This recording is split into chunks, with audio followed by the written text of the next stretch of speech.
ఉండడానికి సొంత ఇల్లు, ప్రేమించిన అమ్మాయి, ఆఖరికి బిగ్ బాస్ ప్రైజ్ మనీ కూడా ఏది కూడా దక్కకుండా అనాథలుగా మిగిలిపోయాను చివరికి అంటూ నిఖిల్ అయితే చాలా ఎమోషనల్ అవుతూ రావడం జరిగింది.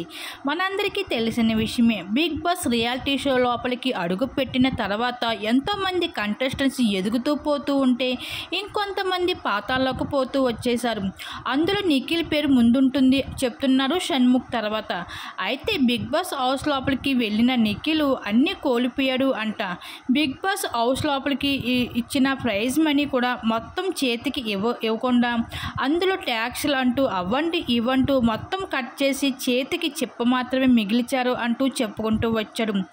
అయితే ఇప్పటికే తన సొంత ఇంటి కళ నెరవేరించుకోవాలని అనుకున్నప్పటికీ కూడా కానీ బిగ్ బాస్లోకి వెళ్ళిన తర్వాత తనకి ఒక బ్యాడ్ నేమ్ రావడంతో పాటు కావలసిన ప్రోగ్రెస్ కూడా రాకపోవడంతో ఏమి చేయలేకపోయి ఇలా డబ్బును కూడా భారీగా నష్టపోతూ వచ్చాడు. అలా అప్పుల పాలు అయిపోయాడు అంటూ నిఖిల్ అయితే ఈ విషయాన్ని షేర్ చేసుకుంటూ ఎంతగానో ఎమోషనల్ అవుతూ కనిపించేశాడు.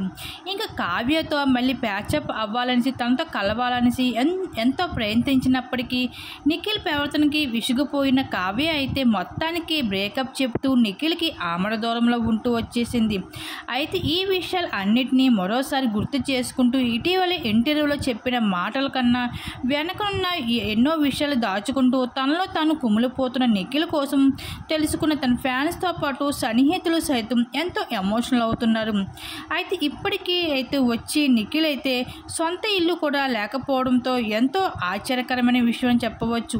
బిగ్ బాస్లో సైతం వచ్చిన ప్రైజ్ మనీ మొత్తం చేతికి ఇవ్వకుండా కొన్ని లక్షలు మాత్రమే చేతిలో పెట్టి పంపించేశారు అంట బిగ్ బాస్ నుంచి నిఖిల్కి.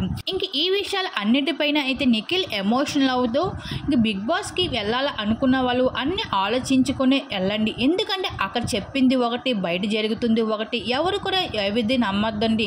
నేను పడిన బాధ మీరు ఎవరు పడకూడదు అనేసి ఈ విషయాలు అన్నిటికీ మీతో షేర్ చేసుకుంటున్నా అంటూ నిఖిల్ అయితే బిగ్ బాస్లోకి వెళ్ళిన వాళ్ళకి అయితే ఒక సజెషన్ అయితే చెప్తూ ఎమోషనల్ అవుతూ రావడం జరిగింది.